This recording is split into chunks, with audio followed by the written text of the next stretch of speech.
it's MJ from MJ Nutrition, and I just wanted to touch base with you again about another blog post. Now this one is where I'm talking about, do you actually need to eat more after you train?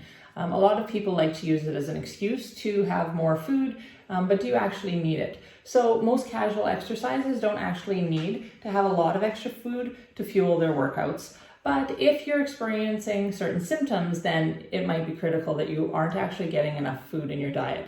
So if you have lasting soreness, if you have poor performance, like you just actually can't get going, if you have fatigue, if you notice that you're getting sick more often, if you get injured more often or more severely, and if you experience any kind of dizziness, then those are all symptoms right away that you know that you're probably not eating enough for your training.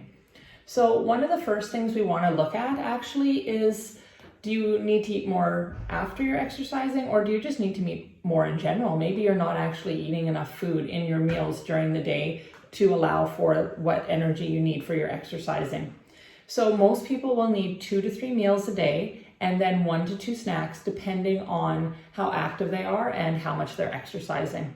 You want to make sure that each of these meals and snacks has a good source of protein, healthy fats, and carbohydrates with fiber. So empty calories, they're not going to give you the long-term fuel that you need to actually exercise, weight lift, whatever activity it is that you need.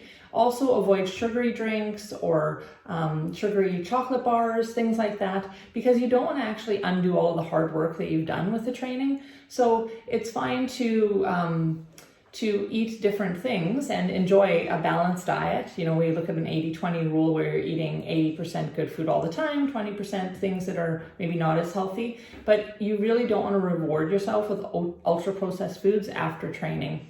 And you want to just get in the real food whenever possible. And then my one tip that I always like to give my clients is just that if you're hungry after your training, eat something. Your body's telling you that you need some fuel.